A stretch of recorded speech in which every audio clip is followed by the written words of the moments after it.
The hotel hallway smelled of expensive carpet cleaner and something floral. Jasmine, maybe, or gardenia, pumped through hidden vents to mask the staleness of recycled air. My heels sank into plush burgundy carpeting as I walked, each step muffled, the silence broken only by the distant ding of an elevator and my own shallow breathing. The dress I wore felt foreign against my skin. Red silk that clung to curves I usually hid beneath business casual and mom jeans, the neckline dipping lower than anything I'd worn since college. My fingers trembled as I clutched the keycard Jake had texted me an hour ago. Room 1247. 8 p.m. Wear something that reminds me why I married you. 10 years. 10 years of marriage, 2 kids, a mortgage, and somewhere along the way we'd stopped seeing each other. Stopped touching except in passing. Stopped being anything more than co-parents managing a household like a business partnership. But last week, Jake had surprised me. Flowers delivered to my office, a reservation at the restaurant where he'd proposed, and tonight, this hotel suite. This dress I'd nervously bought from a boutique where everything cost more than my weekly grocery budget. A second honeymoon, he'd called it. A chance to remember who we were before playdates and parent-teacher conferences consumed our lives. I stopped outside room 1247, my reflection staring back at me from the polished brass numbers. The woman looking back was almost a stranger. Smoky eye makeup applied from a YouTube tutorial I'd watched 3 times. Lips painted the deep crimson the salesgirl had promised was absolutely devastating. Hair falling in loose waves instead of the practical ponytail I wore every day. I looked sexy, confident. Nothing like the exhausted mother who'd collapsed into bed at 9 o'clock every night for the past month. My stomach fluttered with nerves that felt embarrassingly adolescent. Would Jake even recognize this version of me? Would he like it? Or would it feel forced, desperate, trying too hard to recapture something that might already be gone? I pressed the keycard to the lock. The light blinked green. The mechanism clicked. You can do this, I told myself. It's just Jake, your husband. The father of your children, the man you've shared a bed with for a decade. I pushed open the door, a smile already forming on my lips. Words prepared, something flirty and confident that I'd rehearsed in the car. Surprise, The words died in my throat. The suite was massive, floor-to-ceiling windows overlooking the city's glittering skyline. A king-sized bed with sheets that probably cost more than my car payment, leather furniture arranged around a marble coffee table. And standing by those windows, silhouetted against the lights, was a man, not Jake. He turned at the sound of the door, and the breath left my lungs in a rush that felt like drowning. He was tall, well over 6 feet, with dark hair swept back from a face that could have been carved from marble by an artist who understood beauty and cruelty in equal measure. Sharp cheekbones, a strong jaw shadowed with stubble, and eyes so dark they looked black in the low lighting. He wore a suit that probably cost more than my annual salary. Charcoal gray with subtle pinstripes, the jacket opened to reveal a crisp white shirt, and a tie loosened just enough to show the strong column of his throat. But it wasn't his appearance that made my heart slam against my ribs. It was the way he looked at me, a gaze so intense, so utterly consuming, that I felt stripped bare despite being fully dressed. His eyes traveled from my face down the length of my body with an assessment that felt physical, leaving heat in their wake. Behind him, I noticed details my brain had initially missed. 2 men in dark suits standing near the door to what must be the bedroom, their posture alert, their eyes scanning me with professional wariness. Earpieces, bulges beneath their jackets that could only be weapons. This wasn't Jake's surprise. This was someone else's room. Someone dangerous. I'm sorry, I stammered, already backing toward the door, my face burning with mortification. I have the wrong room. I didn't mean to. I was supposed to meet my husband, and I must have read the number wrong. I'm so sorry. Stop. One word, spoken quietly, but with an authority that froze me mid-step. He moved away from the window with a predatory grace that made my mouth go dry. Each step was measured, deliberate, closing the distance between us, while I stood paralyzed, like prey, caught in a spotlight. The scent of him reached me first. Sandalwood and something darker, something expensive and masculine that made my head swim. What room were you looking for? His voice was deep, accented slightly, Italian, maybe, or something Mediterranean that turned each word into a caress. 1247, I whispered, hating how small my voice sounded. His lips curved into something that wasn't quite a smile. This is 1247. But my husband said... I fumbled for my phone with shaking hands, pulling up Jake's text. The screen blurred as I stared at it, reading and rereading the message. Room 1247, 8 p.m. How could I have gotten it wrong, unless Jake had gotten it wrong, unless he'd made a reservation error, or the hotel had double-booked, or... Let me see that. The man's hand extended toward my phone, and I noticed details I'd missed in my panic. A heavy silver ring on his right hand, scars along his knuckles that spoke of violence, perfectly manicured nails that somehow made the scars more menacing. I should have refused. Should have backed out of the room, called Jake, sorted this out in the hallway like a rational adult. Instead, I found myself placing my phone in his palm, watching as those scarred fingers scrolled through my messages with practiced efficiency. Your husband booked room 1249, he said finally, his expression unreadable. Not 47. Easy mistake. Relief flooded through me so intensely my knees went weak. Oh, thank God. I'm so sorry for barging in. You're here now. He pocketed my phone, pocketed it, like he had every right to take my property, and gestured to the bar cart near the windows. Have a drink. Calm down. You look like you're about to pass out. I really should go. My husband is waiting. 2 doors down. He can wait 5 minutes. Those dark eyes fixed on me again, and I felt pinned, captured. Humor me. You walked in here dressed like that, looking like sin incarnate, and I'm supposed to just let you leave without even knowing your name? Heat crawled up my neck, spreading across my cheeks. The way he said it, sin incarnate, made the compliment feel dangerous. Forbidden. I'm married, I said stupidly, as if he hadn't just seen Jake's texts. I noticed the ring. His gaze dropped to my left hand, where my wedding band and engagement ring caught the light. Beautiful stones. Your husband has good taste. A pause.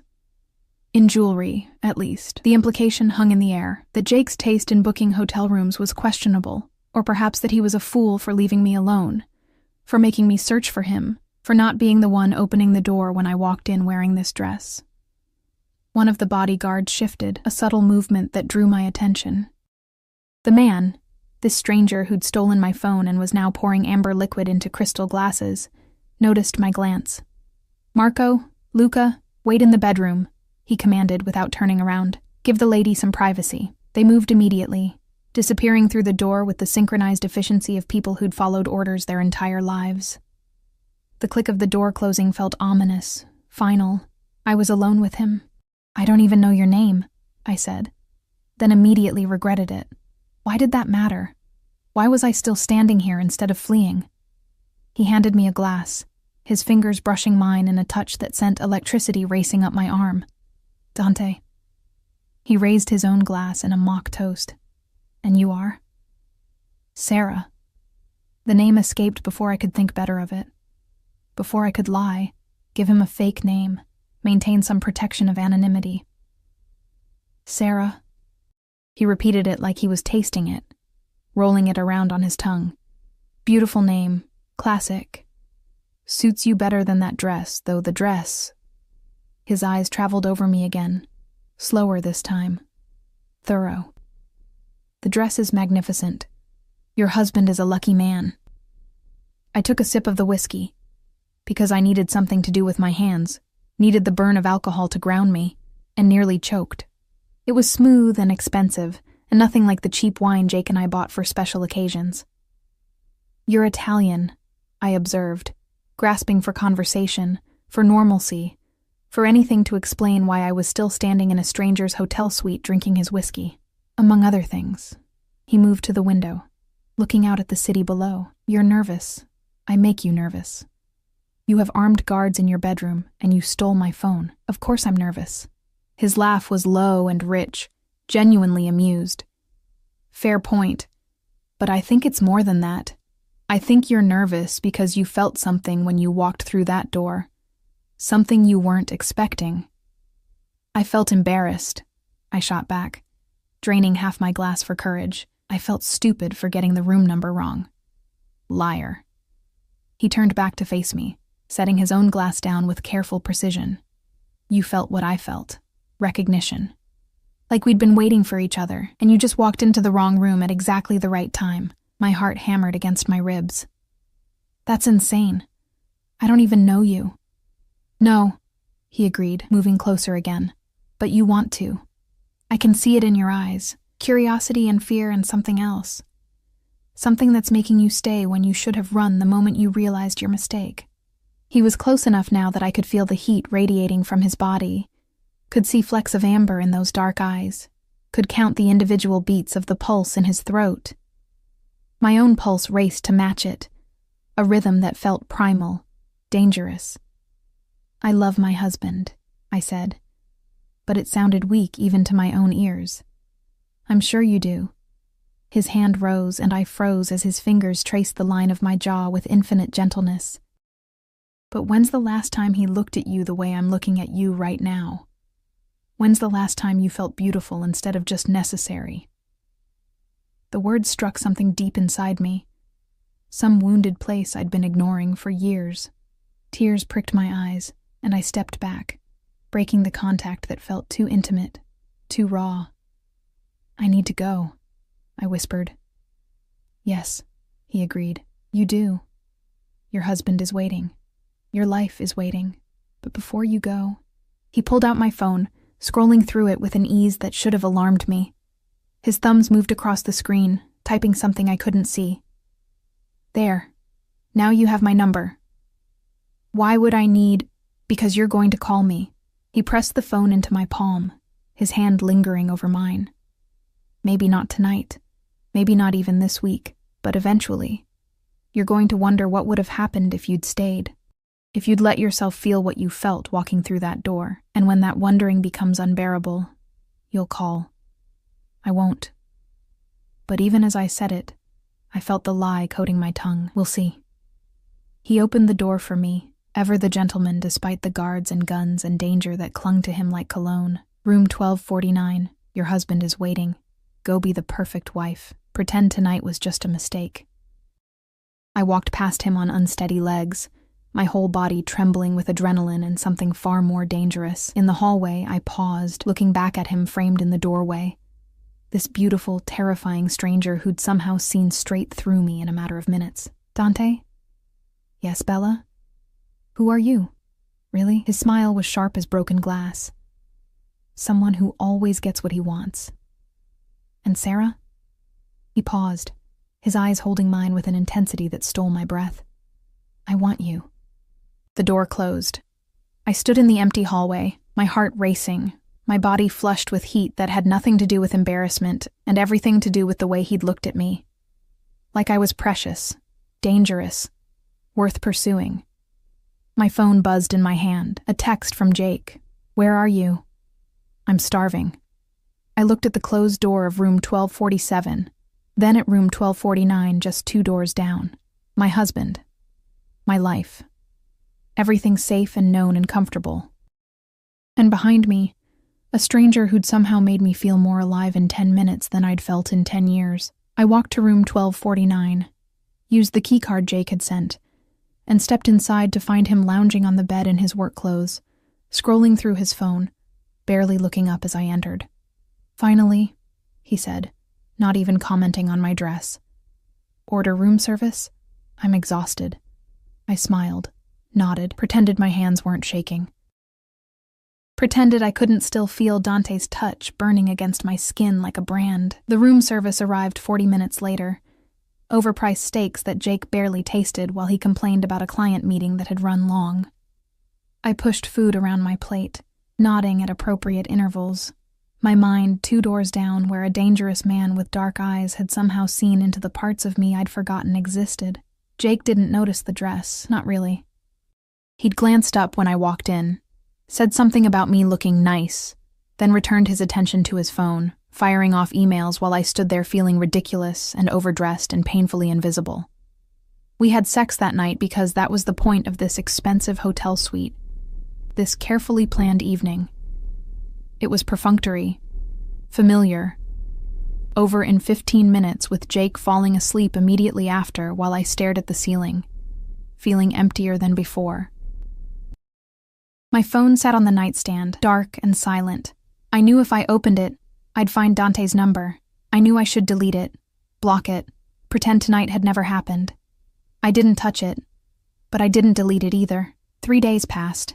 3 days of normalcy. School drop-offs and grocery shopping and parent-teacher conferences where my daughter's teacher praised her math scores while I smiled and nodded and felt like I was living someone else's life. Jake worked late 2 nights in a row, texting that he'd grab dinner at the office, coming home after the kids were asleep to collapse into bed without conversation. On the 4th day, my phone buzzed while I was loading the dishwasher. Unknown number. My heart stopped before logic kicked in. It could be anyone. The dentist's office? A spam call? Anything. But I knew. God help me. I knew. Did you delete my number? My hands shook, soap suds dripping onto the screen as I stared at those 5 words. I should ignore it. Should block him right now, this minute, before whatever this was went any further. Instead, I typed back. I should have. 3 dots appeared immediately. He was waiting. Had been waiting for me to respond, but you didn't. Why? Because I couldn't. Because every time I closed my eyes, I saw the way he'd looked at me. Not like a tired mother or an overlooked wife, but like something precious and powerful and worth pursuing. Because Jake had barely glanced at the dress I'd spent 2 hours getting ready in, and this stranger had made me feel beautiful with a single look. I typed and deleted 6 different responses before settling on. This is a bad idea. The best things usually are. Have lunch with me. I'm married. I'm aware. Lunch, Sarah. 1 hour. Public place. No guards. No danger. Just conversation. Why? Because I haven't stopped thinking about you since you walked through my door wearing that red dress. Because I want to know everything about you. Your favorite color. What makes you laugh. Why a woman who looks like you spends her time trying to be invisible. The message felt like a caress, intimate and knowing in a way that made my breath catch. No one had wanted to know those things about me in years. Jake knew my coffee order and my allergies and what time I needed to leave for carpool, but when had he last asked about my dreams, my fears, the person I was beneath the roles I played? Tomorrow, I typed, before I could overthink it. 12:30. The cafe on Maple Street. I'll be counting the hours, Bella. I deleted the message thread immediately, my heart racing like I'd committed a crime. Nothing had happened. Nothing would happen. It was just lunch with someone who found me interesting. That wasn't wrong. That wasn't cheating. The lies tasted bitter on my tongue. The cafe was crowded with the lunch rush. Business people in suits, college students hunched over laptops, mothers with strollers navigating between tables. Safe, public, nothing could happen here. I'd dressed carefully, not the red dress, obviously, but nicer than my usual yoga pants and oversized sweater. Dark jeans that actually fit, a cream-colored blouse, minimal makeup. Casual, but not sloppy. Like I'd made an effort, but not too much of one. Who was I kidding?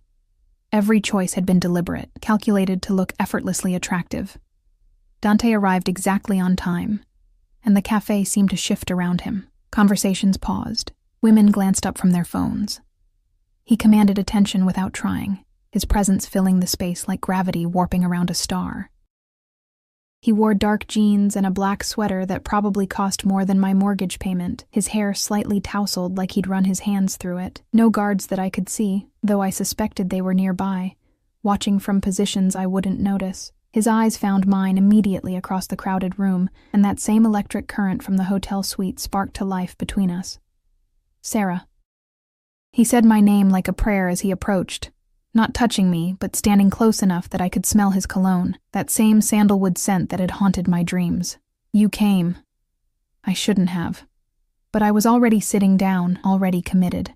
He sat across from me, studying my face with an intensity that should have been uncomfortable, but somehow wasn't. You look beautiful. Different from the hotel, more guarded, but still beautiful. Heat crept up my neck. You don't have to. I never say things I don't mean. He signaled the waitress with a subtle gesture that had her hurrying over immediately. What would you like? I ordered a salad I had no intention of eating. my stomach too twisted with nerves. He ordered espresso and nothing else, his attention never wavering from me. "Tell me about yourself," he said once the waitress left. "The real you, not the version you show the world. There's not much to tell. I'm a wife, a mother. I volunteer at my kids' school." "Those are roles." He leaned forward, his elbows on the table, his focus absolute. "Who is Sarah when no one's watching? What does she want? What does she dream about at 3 in the morning when sleep won't come?" The question pierced something in my chest. When had anyone asked me that? When had I even asked myself? "I don't know anymore," I admitted quietly. "I used to want things, to travel, to write, to feel passionate about something beyond making sure everyone else is happy. But somewhere along the way, I stopped being a person and became just necessary. The one who packs lunches and schedules dentist appointments and keeps everything running. And your husband?" Dante's voice went soft, dangerous. "Does he see you? The real you?" I wanted to defend Jake, to insist he was a good man, a good father. But the words wouldn't come. Because the truth was that Jake saw me the way everyone saw me.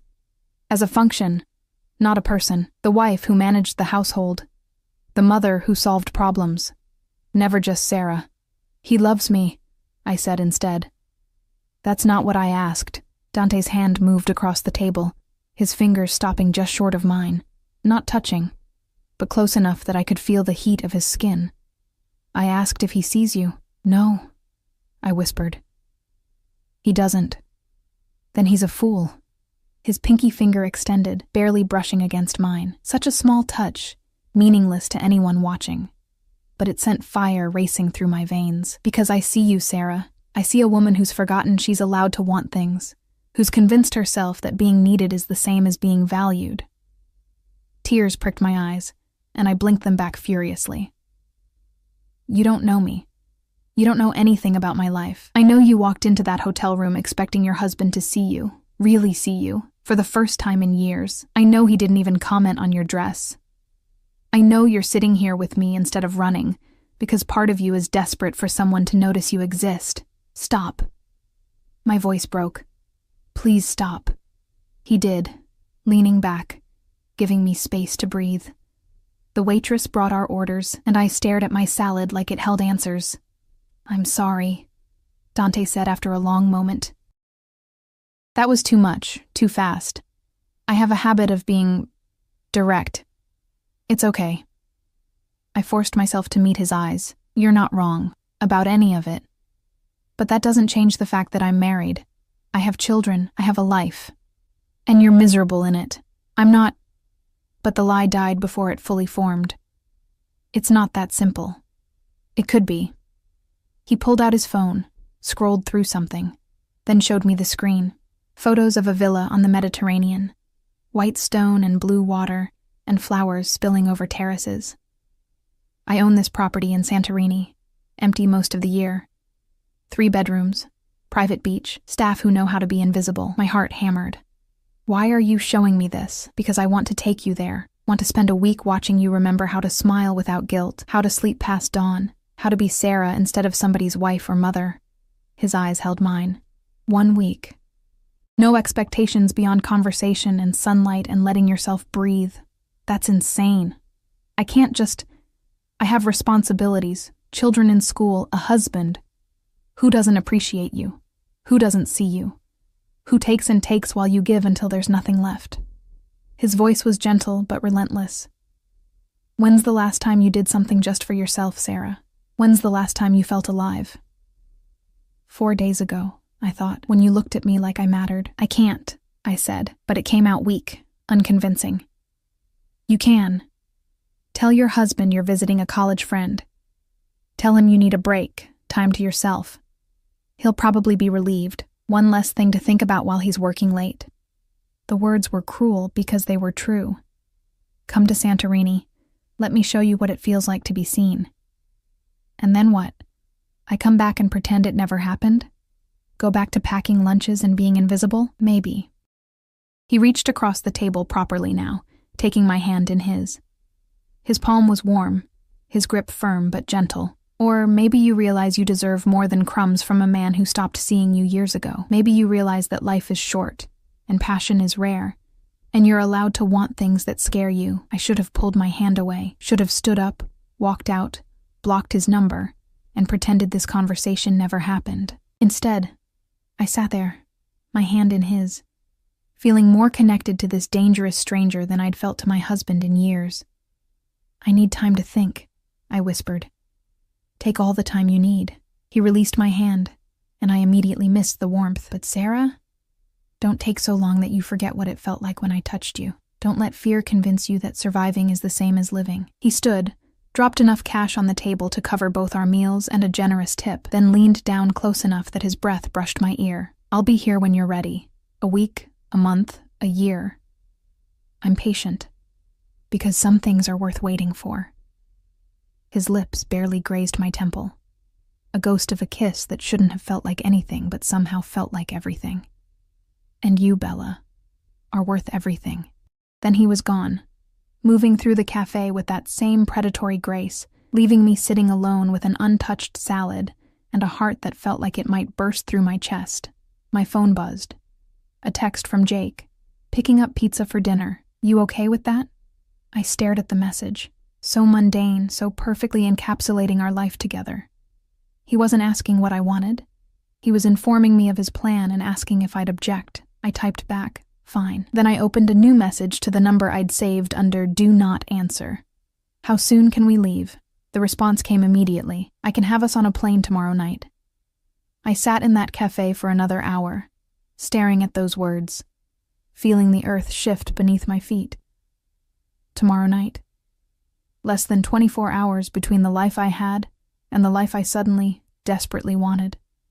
I thought about Jake, about my kids, about the person I was supposed to be. The responsible one, the good mother, the faithful wife. Then I thought about Dante's words. "When's the last time you felt alive?" And I realized I couldn't remember. I typed, "Tomorrow night. Tell me where to meet you." The moment I hit send, I knew there was no going back. I'd crossed a line, stepped off a cliff, set fire to the careful life I'd built. And for the first time in years, I felt something other than numb. I felt terrified. I felt exhilarated. I felt alive. The lie came easier than I expected. Maybe I'd been practicing it my whole marriage. Small deceptions about forgotten grocery items to explain where the money went. Exaggerated work events to justify being late. Omissions that felt harmless until they accumulated into a marriage built on polite distance rather than truth. "My college roommate is having a crisis," I told Jake over breakfast, my voice steady despite my hammering heart. "Her marriage is falling apart. She needs me to come stay with her for a few days." "Help her figure things out." Jake barely looked up from his tablet, scrolling through emails while he ate cereal. "How long?" "A week. Maybe less." "That's a long time." But he didn't sound concerned, just vaguely inconvenienced. "What about the kids? I have that conference in Seattle on Wednesday." "Of course." His first thought wasn't whether I was okay leaving, wasn't curiosity about my friend's crisis. It was logistics, scheduling, how my absence would affect his calendar. "Your mother can help," I said, the words tasting like ash. "She's been saying she wants to spend more time with them." "Fine. When do you leave?" "Tonight." That got his attention. He looked up, his expression mildly surprised. "That's sudden." "She really needs me." Another lie, smooth as silk. "I already booked the flight." He nodded, already returning to his tablet. "Okay. Have a good trip. Tell Jennifer I hope things work out." Jennifer. My fictional college roommate with her fictional marital crisis. He didn't even question it, didn't ask for details, didn't seem to notice that I'd never mentioned a Jennifer before in 10 years of marriage. I went upstairs to pack, my hands shaking as I pulled out the small suitcase. What did you bring to your own destruction? To the moment you burned down your life and watched it turn to ash? Sundresses. Swimsuits I hadn't worn since before kids stretched my body into unfamiliar shapes. The red dress from the hotel, folded carefully between layers of tissue paper like something precious. Lingerie that still had tags on it from a shopping trip months ago where I'd convinced myself I'd surprise Jake. then lost my nerve and shoved them in the back of my drawer. My phone buzzed. Dante's number, though he was saved in my contacts now as Alex Jim in case Jake ever looked. Private airfield, Hangar 7, 8 p.m., Packlight. I'll have anything else you need waiting. Of course he had a private plane. Of course this man who commanded rooms with a glance and had bodyguards and looked at me like I was something rare and precious would have his own jet. I was so far out of my depth, I couldn't even see the surface anymore. What should I tell people if they ask where I'm going? You're visiting a friend. That's all anyone needs to know.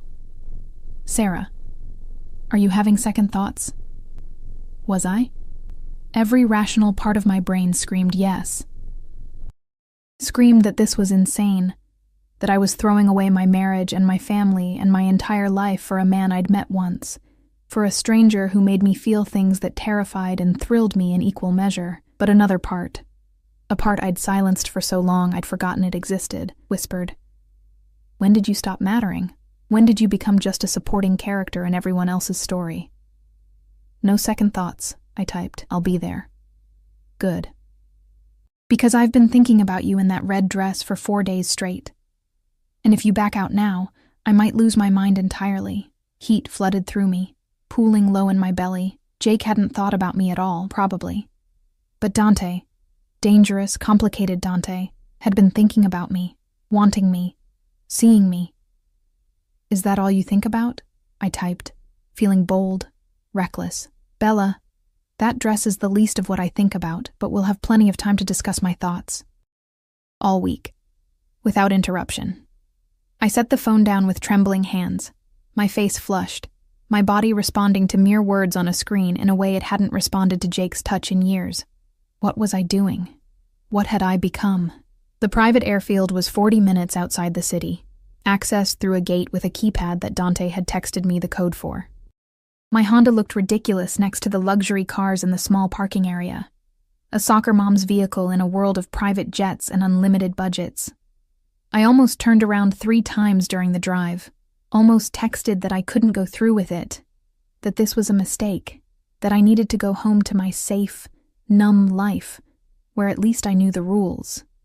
But I kept driving, pulled by something stronger than sense or morality, pulled by the memory of being seen, being wanted, being something other than necessary.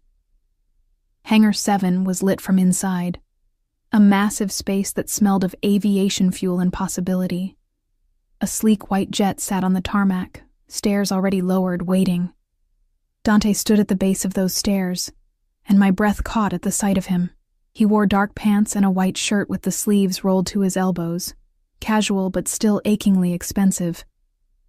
His eyes found mine the moment I stepped out of my car, and the smile that crossed his face was pure predatory satisfaction. "You came."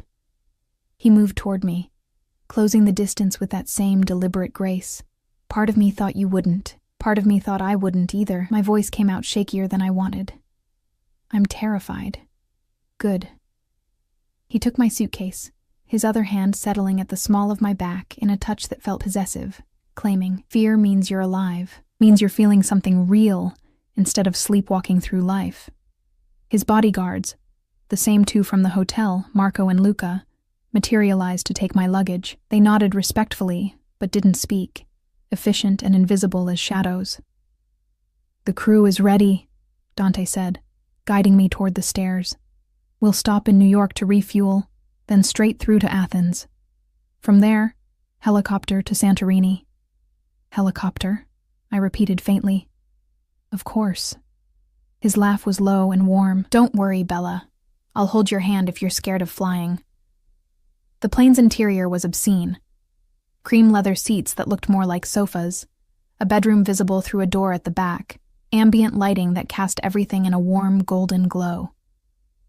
This was how the other half lived. No, not the other half. The top 1% of 1%, where money was irrelevant because there was always more. "Champagne?" Dante poured 2 glasses from a bottle already chilling, handing me one before I could refuse. "To new beginnings.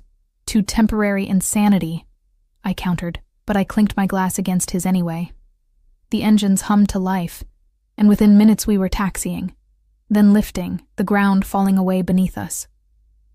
I watched the city lights grow smaller, watched my life shrink to points of illumination in the darkness, and wondered if I'd ever be able to go back to it.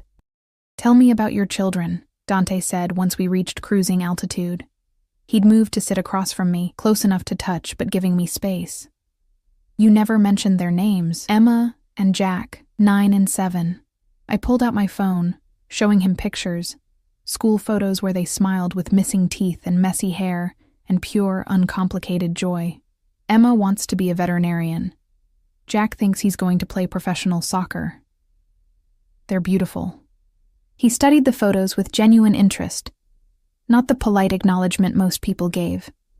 "They have your eyes, your smile. They're the best thing I ever did." My throat tightened. "Which is why I shouldn't be here. What kind of mother abandons her kids to run off with a man who sees her worth?" His hand covered mine. "You're not abandoning them, Sarah. You're taking 1 week to remember you exist as more than just their mother. That's not selfish. That's survival. You don't understand. I've never left them for more than a night. Never put myself first like this. And that's exactly why you need to." He squeezed my hand. "You can't pour from an empty cup. You can't give them the mother they deserve if you've forgotten who you are beneath that role." I wanted to argue, to defend my choices, to insist I was happy with my life. But sitting in that plane, drinking champagne that probably cost more than my grocery budget, being looked at like I mattered, I couldn't find the words to lie convincingly anymore. "Why me?" I asked instead. "You could have anyone. Women who are younger, more beautiful, unencumbered by marriages and children and stretch marks. Sarah." He leaned forward, his eyes intense. "Do you want to know what I saw when you walked through that hotel room door? A desperate housewife in a too expensive dress? I saw a woman who'd forgotten she was a goddess, who'd been told for so long that she was ordinary that she'd started believing it." His thumb traced circles on my palm. "I saw courage. It takes bravery to try to save a dying marriage. I saw hope in your eyes, and then I saw that hope crumble when you realized you'd made a mistake. And I thought, someone made this magnificent creature believe she wasn't worth seeing." Tears burned down my cheeks. "Stop. Please." "I can't. Because I've spent 4 days unable to think about anything but you. About making you smile without guilt. About watching you remember what it feels like to be cherished instead of tolerated." He wiped my tears with his thumbs, cupping my face with a gentleness that contradicted everything dangerous about him. "I want to show you what it's like to be worshipped, Sarah. Will you let me?" I should have said no, should have pulled away, demanded we turn the plane around, clung to the safety of my predictable life. Instead, I leaned into his touch, letting myself be held by this beautiful, dangerous man who'd somehow seen through every wall I'd built. "Yes," I whispered. "God help me. Yes." He kissed me then. Not the urgent, desperate kiss I expected, but something slower, deeper, more devastating. He kissed me like we had all the time in the world, like I was precious, like every second of this kiss mattered more than breathing. When we finally broke apart, both gasping, his forehead rested against mine. "That dress," he murmured. "The red one. I want you to wear it for dinner tomorrow night. Just for me. Will you do that?" "Yes." "Good girl." The praise in his voice sent heat pooling through my body. "Now sleep. We have hours before we land, and I want you rested, want you present for everything I have planned." He led me to the bedroom, smaller than I expected, but still luxurious, with a bed that looked impossibly soft. He left me there with a kiss on my forehead, closing the door to give me privacy. I changed into the pajamas I'd packed, crawled beneath sheets that felt like silk, and stared at the ceiling while the plane carried me away from everything I knew toward something terrifying and exhilarating and completely unknown. My phone buzzed. A text from Jake. "Kids are asleep. Mom's here. Have a good trip." 5 words. No I love you, no I'll miss you. Just logistics and dismissal. I turned the phone off, silencing the guilt that tried to claw its way up my throat. Then I closed my eyes and let myself imagine what it would feel like to be worshipped by a man who couldn't stop thinking about me. For the first time in years, I fell asleep smiling. Santorini was a dream rendered in white stone and impossible blue, the kind of beauty that belonged on postcards, not in real life. The villa clung to the cliffside like something organic, terraced gardens spilling down toward a private beach, where turquoise water lapped against golden sand. Everything was pristine, perfect, utterly surreal. I stood on the balcony of my room, my own room, Dante had been careful to point out, respecting boundaries I wasn't sure I wanted anymore, watching the sun climb higher over the Aegean. Behind me, the bed was a tangle of expensive linens I'd barely slept in, too wired with jet lag and anticipation and the surreal reality of where I was and what I'd done. I'd left my husband, left my children, flown across an ocean with a man I barely knew to a place so beautiful it felt fictional. And instead of guilt consuming me, I felt light. Dangerously, recklessly light, like I might float away if I wasn't careful. A knock at the door. "Sarah? Are you awake?" Dante's voice sent shivers racing across my skin. "Come in." He entered carrying a tray, coffee that smelled like heaven, fresh fruit, pastries that were still warm. He'd changed from his travel clothes into linen pants and a white shirt, unbuttoned enough to show his throat, his chest, the edge of what I'd suspected in the hotel. A tattoo that curved across his collarbone. "I thought you might be hungry." He set the tray on the small table near the balcony doors, his eyes traveling over me in my thin pajamas, with an appreciation that made me hyper-aware of my body. "Did you sleep?" "A little. It's so beautiful here I couldn't stop looking." "I know something more beautiful." He moved closer, and I caught that sandalwood scent mixed with the salt air, intoxicating. "You, with sunlight in your hair and that smile on your face. You should smile like that always." "I don't know how anymore. Not without it feeling fake. Then I'll teach you." His hand cupped my cheek, thumb brushing my lower lip. "Starting now. Eat breakfast. Then I'm taking you into town. There's a market, little shops, places where tourists take photos and pretend they're locals. We'll be anonymous there, just two people enjoying a beautiful day. What about your guards? They'll keep their distance. I want you to feel free today, Sarah. No cage, no constraints. Just possibility. Freedom. When had I last felt free, not obligated, not responsible, not constantly managing everyone else's needs and expectations? "Okay," I breathed. "Show me." The town was a maze of narrow streets and whitewashed buildings, bougainvillea cascading in violent pinks and purples from every balcony. Tourists clogged the walkways, cameras clicking, voices rising in a dozen languages. Dante kept his hand at the small of my back as we navigated the crowds, possessive but protective, steering me away from jostling elbows and careless luggage. True to his word, Marco and Luca were invisible. I caught glimpses of them occasionally. A familiar face in a cafe window, a silhouette on a distant corner. But they maintained their distance, giving us the illusion of privacy. We browsed shops selling handmade jewelry and woven textiles, tourist traps with postcards and magnets emblazoned with Santorini in cheerful letters. Dante bought me things without asking.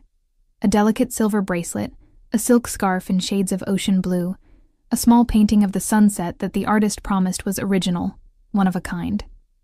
"You don't have to buy me things," I protested as he handed over cash for the painting. "I want to."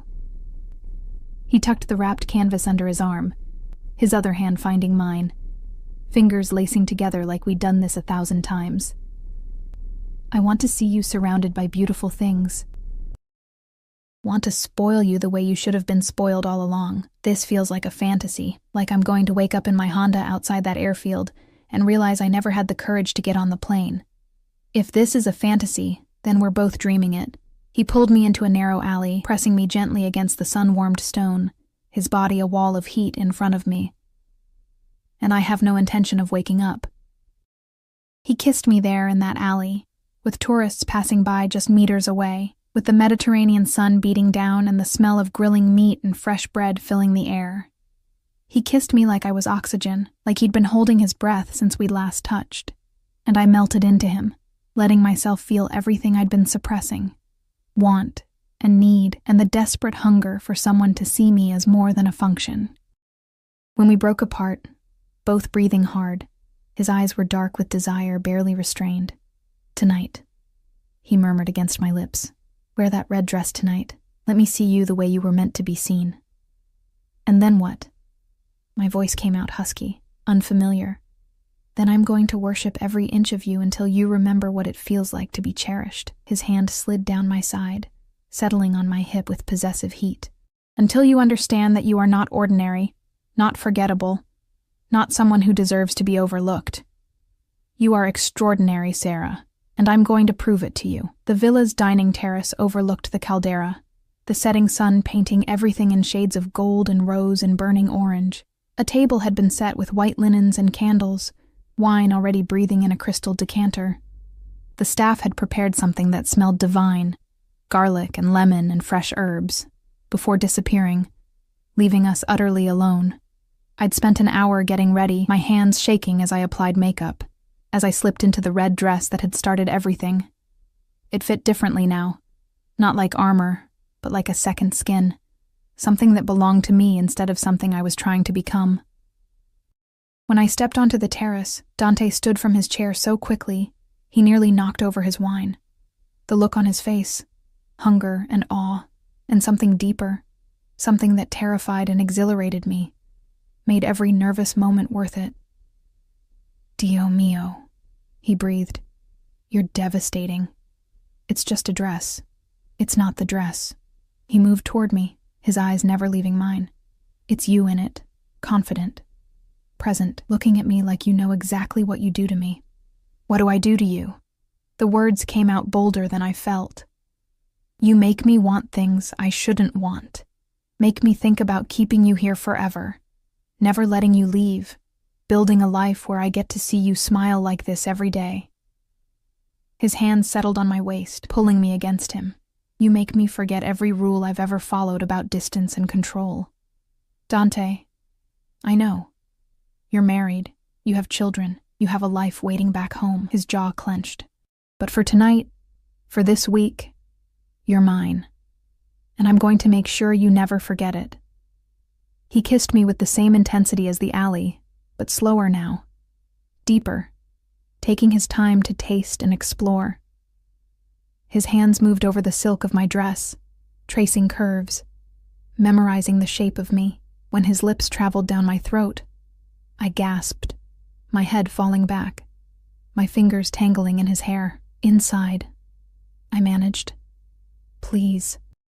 He lifted me easily, my legs wrapping around his waist as he carried me through the villa to his room, larger than mine, dominated by a massive bed with gauzy curtains that moved in the ocean breeze. He set me down gently, his hands going to the zipper of my dress with reverent slowness. "Tell me to stop," he murmured against my shoulder as the dress fell away. "Tell me this isn't what you want, and I'll walk away. We'll have dinner.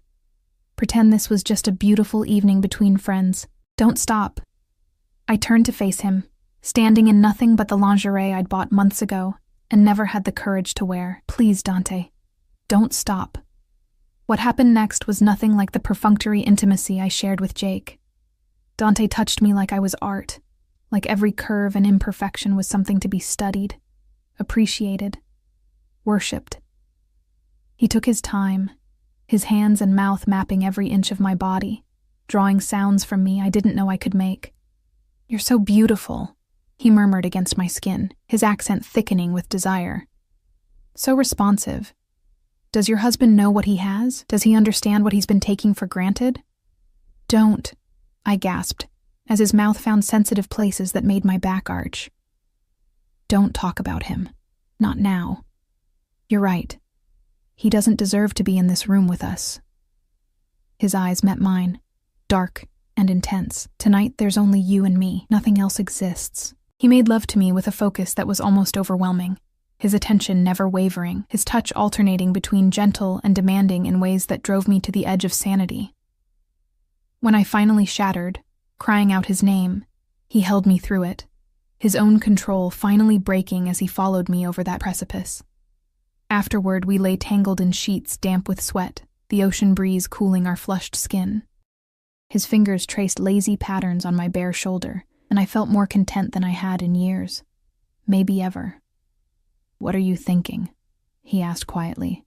That I should feel guilty, that I should be consumed with shame and regret. I turned to look at him.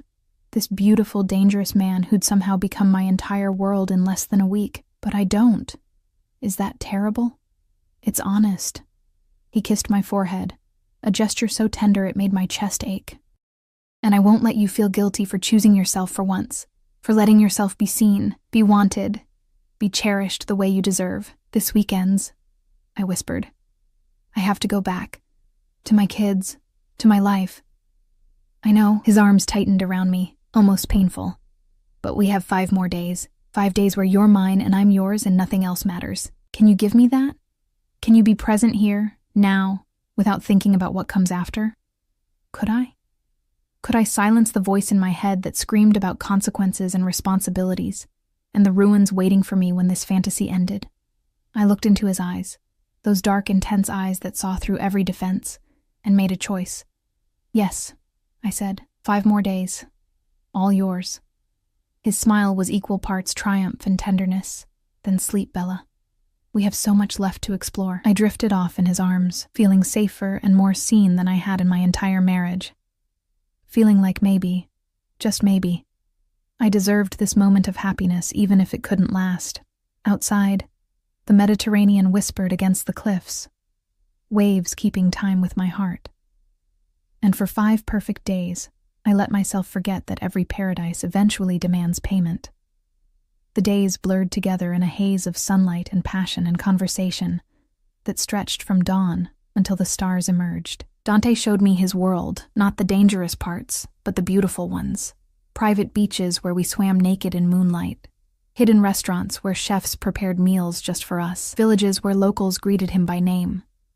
Their respect tinged with wariness that reminded me he was more than just a wealthy businessman. He told me about his childhood, growing up in Naples, losing his father to violence, learning to survive in a world where weakness meant death. He spoke of his sister who'd died young, of his mother who'd raised him alone, of the code he lived by that made brutal sense in the context of his world.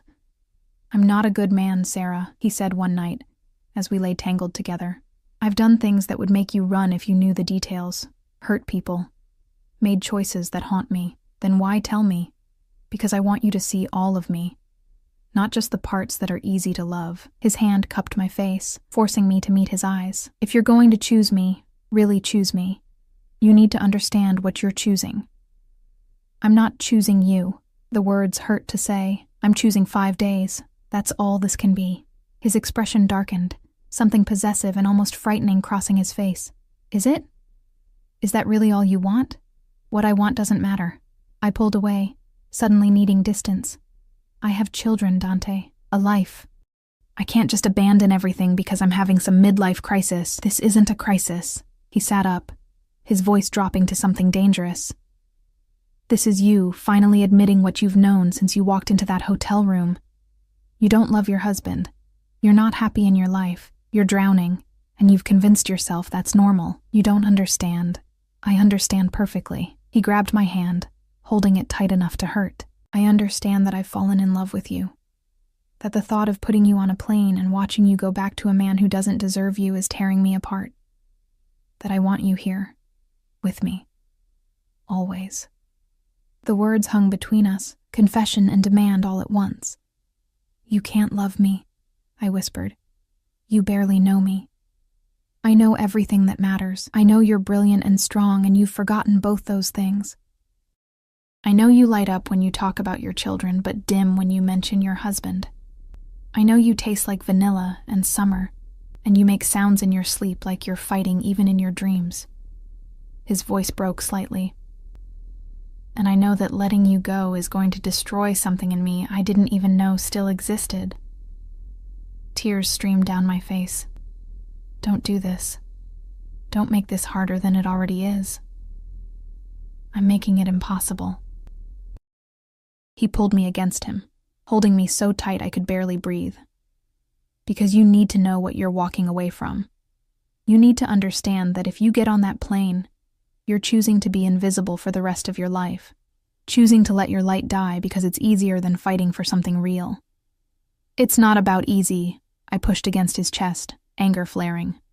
It's about my children, about not destroying their lives because I'm selfish enough to want what? Love? Passion? To be seen? He gripped my shoulders, his eyes blazing. Your children deserve a mother who's alive, Sarah, not a ghost going through the motions. Don't you see? Staying in that marriage is teaching them that love means settling, that happiness is selfish, that they should accept crumbs instead of demanding the feast. His words struck deep, hitting truths I'd been avoiding. What example was I setting? That women should endure? That marriages were prisons you smiled through? That wanting more was weakness? I don't know how to do this, I sobbed. I don't know how to blow up my entire life. You don't have to decide tonight. He gentled, wiping my tears, his touch infinitely tender. But tomorrow we fly home, and I need you to promise me something. What? That you won't disappear, that you won't block my number and pretend this never happened, that you'll at least give me the chance to fight for us, even if you're not ready to fight for yourself yet.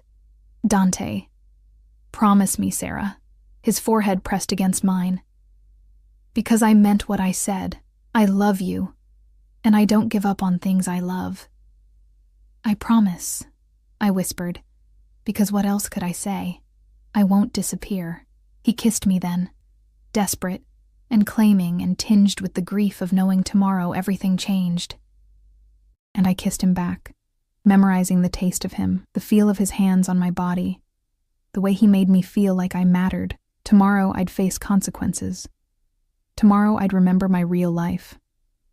But tonight, our last night, I let myself be loved by a man who saw me, even if I couldn't let myself believe it could last. The flight home was silent, not the comfortable silence of lovers content in each other's presence, but the heavy quiet of people avoiding the inevitable conversation. Dante held my hand the entire time, his thumb tracing circles on my palm like he could somehow imprint himself on my skin, make me unable to forget. I didn't need the reminder. Every cell in my body had been permanently altered by the past week. I'd been remade, transformed from a woman who'd forgotten she existed into someone who'd tasted what it meant to be worshipped. Going back felt like voluntarily climbing into a coffin and pulling the lid shut. Come home with me, Dante said as the plane began its descent. Just for tonight. Let me hold you one more time before you go back to him. I can't. Jake thinks I'm flying in at 8. If I don't show up, he won't even notice you're gone. The bitterness in his voice was sharp enough to cut. You'll walk through that door, and he'll barely look up from his phone. Ask if you had a good trip while already thinking about something else. And you'll smile and lie and pretend your heart isn't breaking. Stop. My voice cracked. Please stop making this harder. It should be hard. He turned me to face him, his hands cupping my face with desperate intensity. It should be the hardest thing you've ever done. Because if it's easy to walk away from this, from us, then I've been wrong about everything I felt this week. You haven't been wrong. Tears burned down my cheeks, but my children will survive you choosing happiness. We'll be better for it even. His eyes searched mine. But I need to know something, Sarah. Do you love me? Even a little? Or was this week just an escape, a fantasy you needed before going back to reality? The question hung between us, sharp as a blade. The truth was, I didn't know. How could I separate love from gratitude, passion from desperation, the real from the escape? A week wasn't long enough to know if what we had was sustainable, or just the inevitable intensity of stolen time. But when I looked at him, at this beautiful, dangerous man who'd somehow seen through every wall I'd built, I knew one thing with absolute certainty. I love you, I whispered. I don't know how it's possible after such a short time, but I do.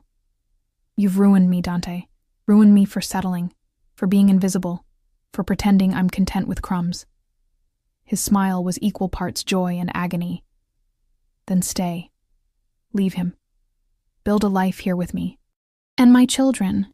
You want me to uproot them? Take them from their father, their school, everything they know?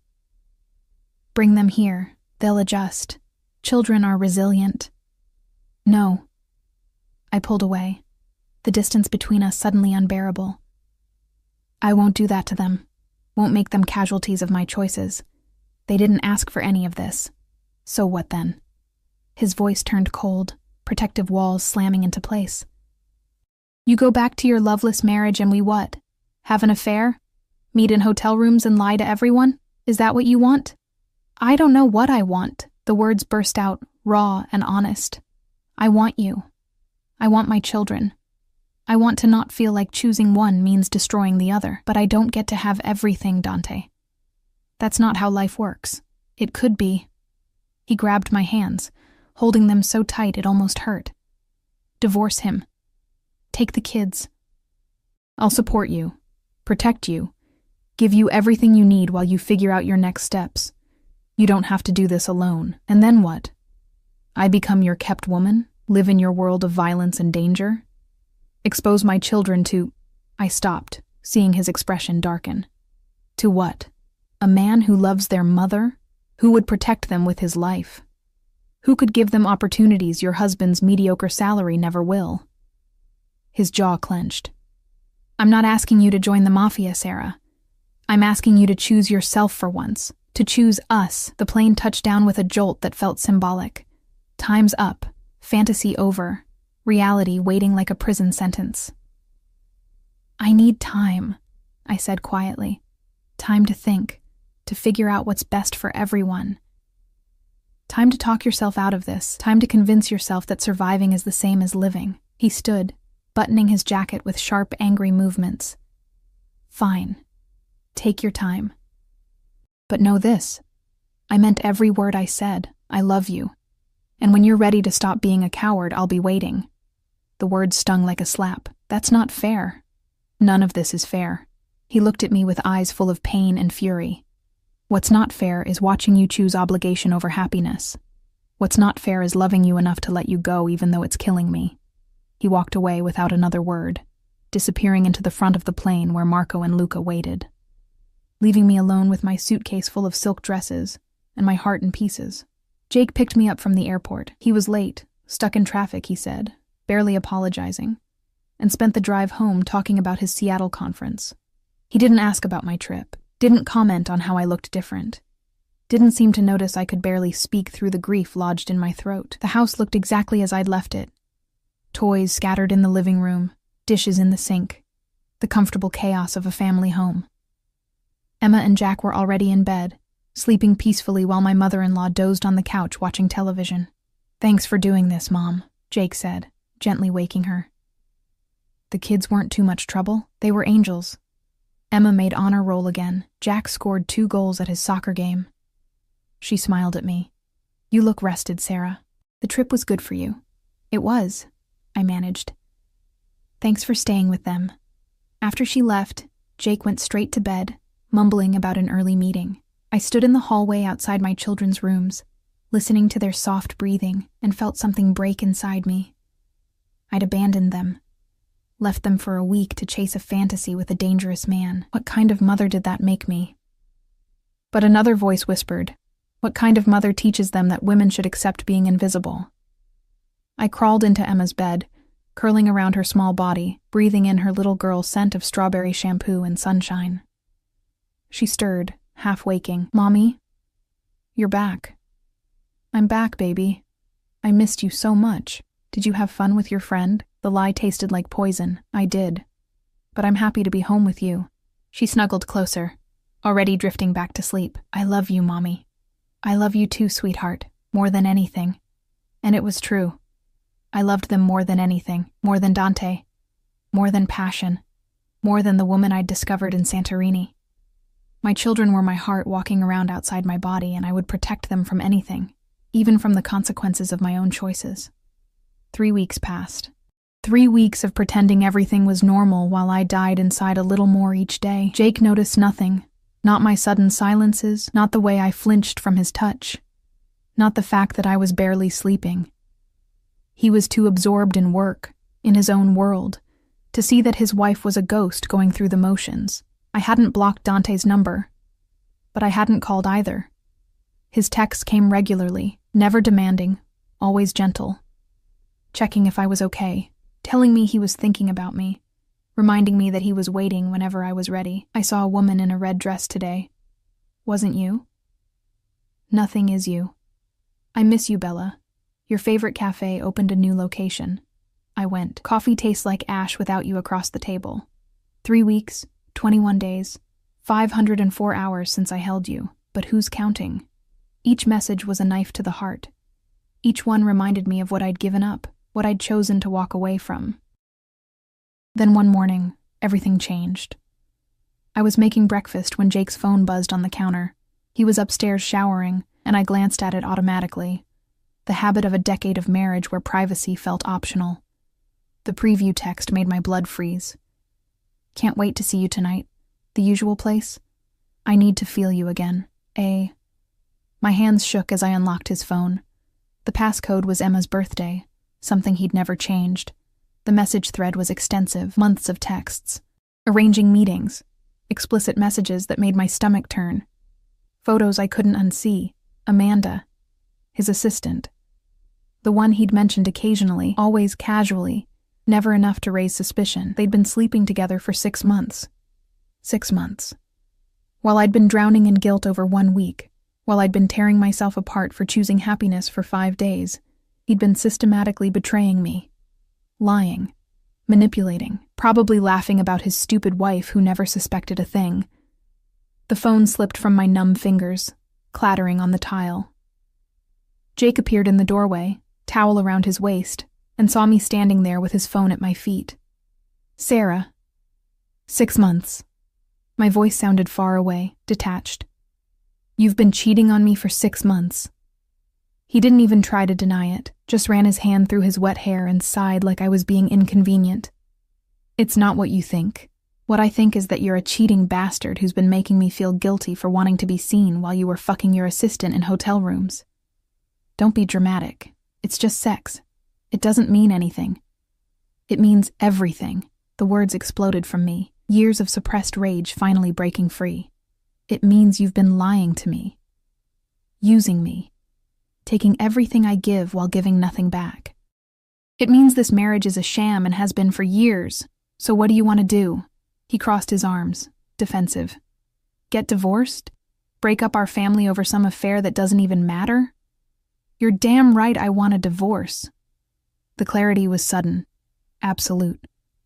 I want you out of this house. I want a lawyer. I want every text message, every receipt, every piece of evidence that you're a lying, cheating piece of... Careful, Sarah. His voice turned cold. You want to play that game? What about your trip 3 weeks ago? Think I didn't notice how you came back different? How you've been walking around like someone died? You think I'm stupid enough to believe you were really visiting some college friend? My heart stopped. What are you talking about? I'm talking about the private plane that flew out of the executive airport the night you left. The flight plan that showed Athens as the destination. The credit card I found in your purse from some boutique in Santorini. His smile was cruel. Who is he, Sarah? How long have you been whoring yourself out while I've been working to support this family? The hypocrisy was staggering. You're calling me a whore? You've been cheating for 6 months. And you cheated for a week. In Greece. With some rich asshole who probably has a wife and kids of his own. He stepped closer, menacing. So here's what's going to happen. We're going to forget about this, both of us. We're going to stay married for the kids' sake, and we're going to stop asking questions we don't want answers to. Understood? No. The word came out strong, certain. I'm done pretending, done being invisible, done teaching our children that this is what marriage looks like. You leave me, Sarah, and I'll make sure you never see those kids again. I'll paint you as an unfit mother who abandoned her family to sleep with criminals. Criminals. I laughed, the sound slightly unhinged. How did you... I had you followed, had someone look into your boyfriend. Dominic Caruso, known Mafia connections, multiple properties used for money laundering, suspected involvement in organized crime. Jake's expression was triumphant. Think any judge is going to give you custody when they find out you exposed our children to that world? The room spun. He'd had me followed, investigated Dante, known everything, and said nothing. keeping it as ammunition for exactly this moment. You bastard. Maybe. But I'm a bastard who's going to win, so sit down, shut up, and accept that your little vacation is over. This is your life, Sarah. Better learn to make peace with it. He walked away, leaving me standing in the kitchen with my shattered marriage, and my chest so tight I couldn't breathe. But this time, I didn't crumble. This time, I didn't accept his ultimatum and swallow my rage. This time, I pulled out my phone and called the one person who'd promised to fight for me. Dante answered on the first ring. Sarah, I need your help. My voice shook, but held. He knows about us. He's threatening to take my kids. And I can't do this alone anymore. You're not alone. His voice was steel wrapped in velvet. Give me the address. I'm coming to get you. Dante, he had us investigated. He knows everything. Your connections, your business. Good. Something dark and satisfied laced his tone. Then he knows exactly who he's threatening. He knows what happens to people who try to hurt what's mine. And you, Bella, you and those children, are mine to protect now. I'm scared. I know. But I'm not going to let him destroy you. Not today. Not ever. I heard movement in the background. Him already moving. Already planning. Pack a bag for you and the kids. Essential documents. Birth certificates, passports, anything important. Can you do that? Yes. Good girl. I'll be there in an hour. And Sarah? He paused. This ends today.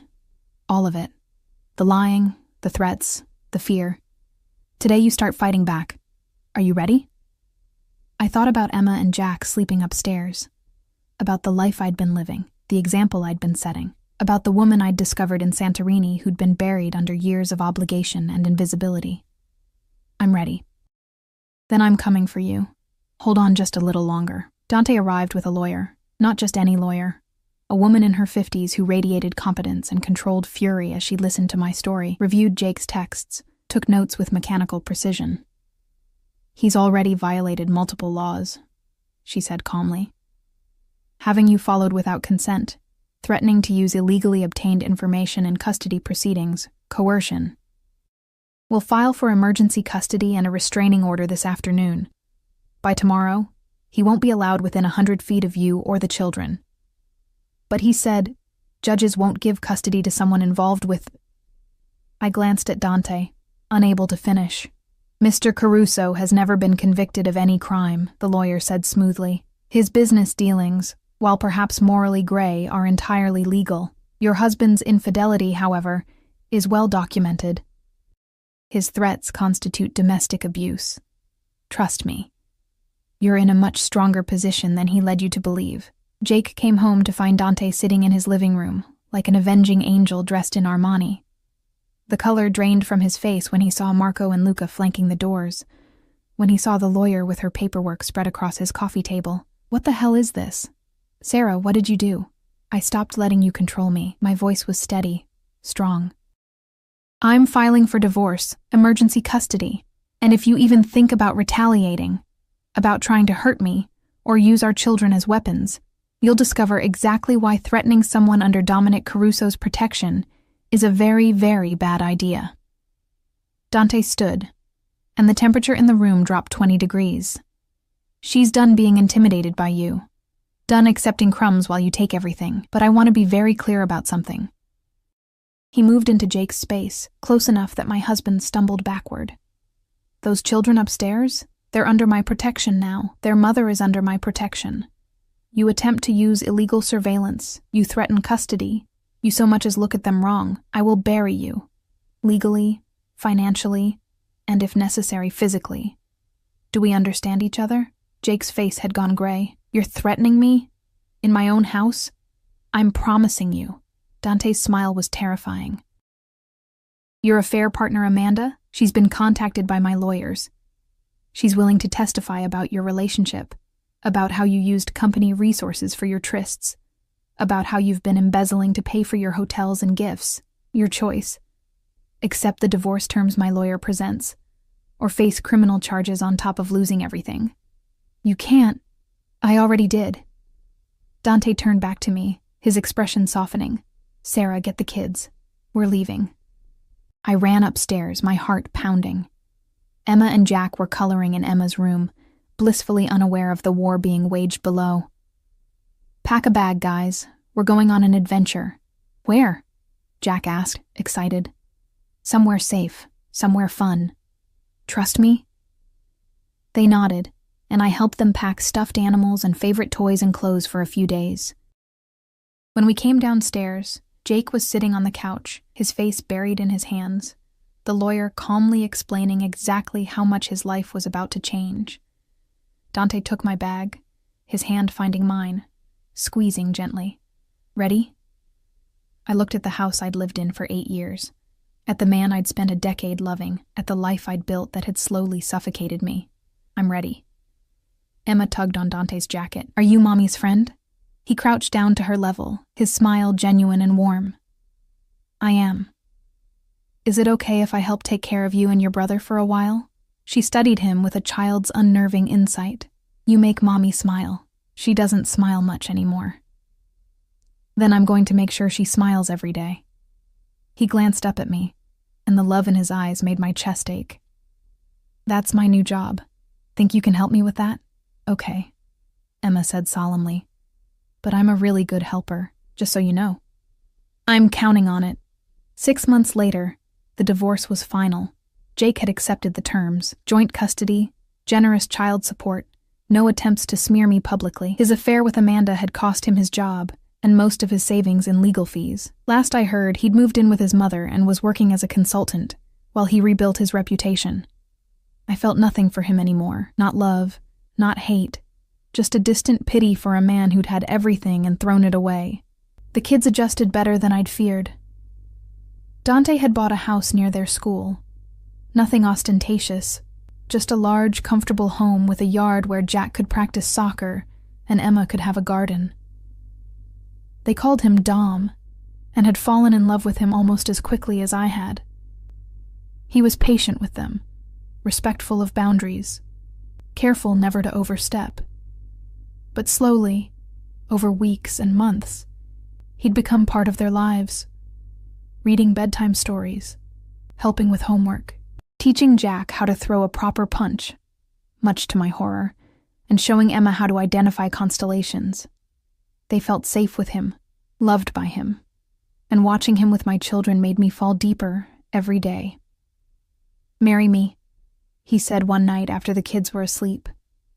We were on the porch of the new house, wrapped in blankets, watching stars emerge over the suburban neighborhood that was nothing like his world but was becoming ours. "We've only been together 6 months, I protested, but I was already smiling. "We've been together since you walked through that hotel room door in a red dress and looked at me like I was your salvation." He turned me to face him, pulling out a box I hadn't noticed. "I knew that night. I knew you were mine, that I would move heaven and earth to keep you. Marry me, Sarah. Not because it's practical or because the kids need stability. Marry me because I love you more than I knew it was possible to love someone. Because you make me want to be the man you see when you look at me." The ring was stunning.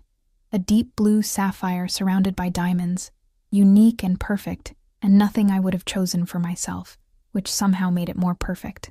"Yes," I whispered through tears. "God, yes, I'll marry you." He slid the ring onto my finger, then kissed me with the same intensity as that first night. The same promise of worship and devotion, and a love I'd stopped believing existed.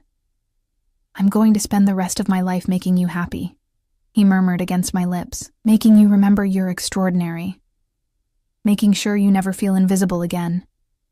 "I know." I pulled back to look at him, this beautiful, dangerous man who'd somehow become my home. "You already have."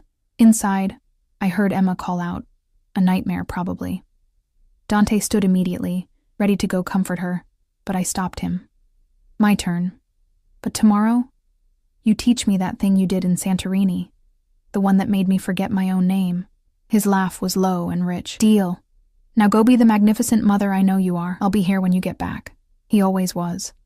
Always would be. I went inside to comfort my daughter, my sapphire ring catching the light, my heart fuller than I'd ever imagined possible.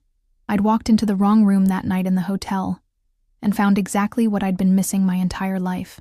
Not just passion or desire, or the thrill of being seen. I'd found myself, and in finding myself, I'd found everything.